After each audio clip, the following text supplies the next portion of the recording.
Okay, today's lesson is about interface.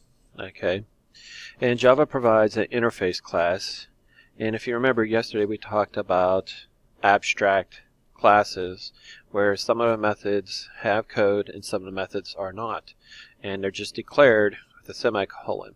That's an abstract method, and an abstract class can be inherited, and you inherit all the methods that have code and the method that are abstracts, but you're required to create the method in your child's class object. In the child's object, you have to create the abstract methods, and you have to actually write the codes for them. It's mandatory. And again, we use extends, and that's for inheritance. Today we're talking about interface, which is something very similar to abstract. And in fact, an interface is just a class that is made up of all abstract methods. And as you see here, I have the interface called player.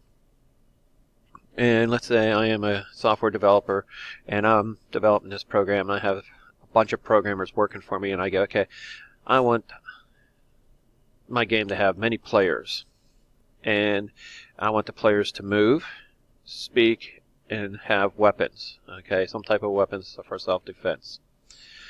So by me creating an interface and telling my programmers they must implement this, we don't use the word extends anymore, we use the word implements.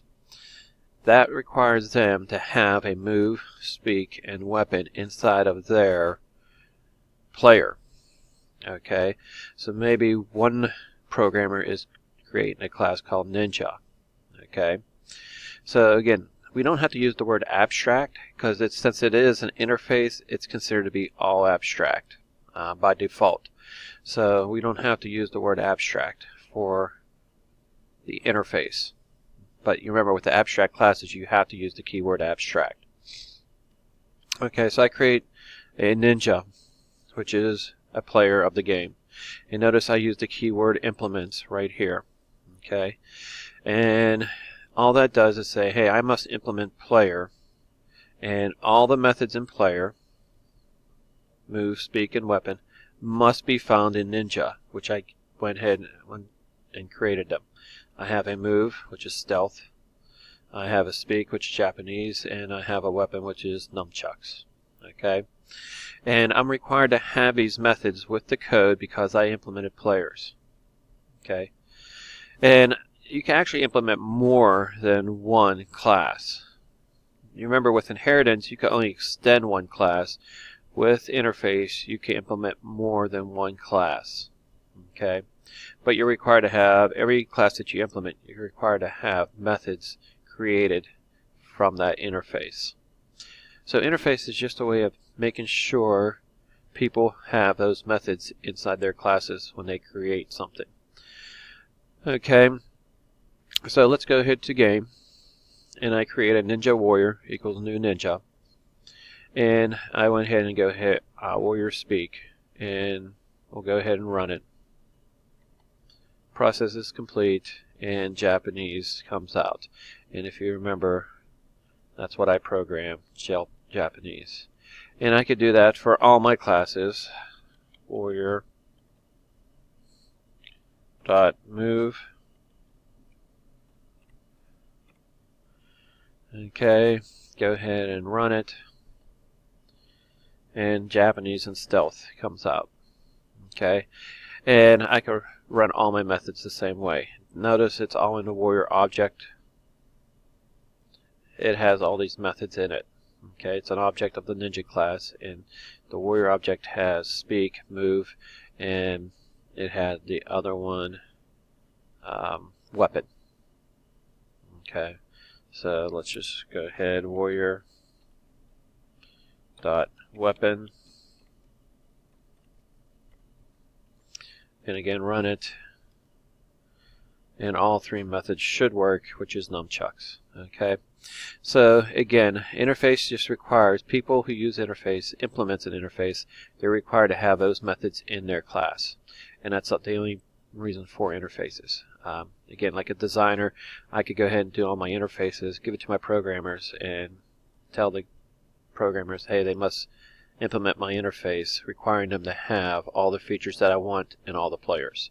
So if I have someone creating a ninja, if someone's creating another warrior type player, they're required to have speak, move, and weapon in them. Now, my speak might be different in ninja than speak in a soldier. Okay. Now, same way with move and weapon. These methods could be totally different in ninja compared to another player in the game, but they do have a speak, they do have a move, they do have a weapon. Okay. And that leaves the programmer an option how they want it to speak, how they want it to move, and how they want the weapon to occur.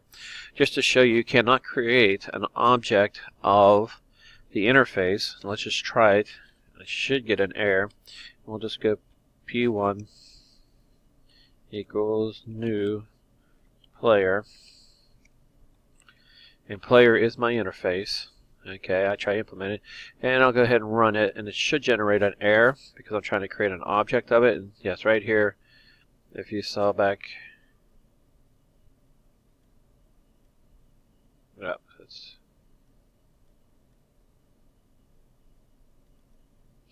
right here, player 1 equals new player. Player is abstract. Okay, remember I said by default it's abstract. We don't have to use the keyword abstract. Cannot be initialized or created. Okay, so I'm trying to create a player of the interface. I can't because it's abstract. Okay, that's all for the interface. It's very simple. Again, remember you don't need to use the keyword for interface. You just go ahead and put interface player. You put the methods that you want, semicolon. They all have to be abstract methods, so you don't have to put methods with code in here. If you have methods with code in here now, it's no longer an interface, it's actually an abstract class. So all the methods are abstract. Okay. With the class, we don't use extends, we use implements. Okay, and I can implement more than one class. If I had another class up here that was an interface, I could go ahead and implement that as well. Whereas extends, you can only extend one class. Okay, you can't extend many classes. You can only extend one. That's with inheritance. Hopefully you have a good understanding of this. Read through your chapter, practice it, practice this example, get to know it, read about it. And if you have any questions, see me after class or shoot me an email. Have a nice day. Keep on programming. Have fun.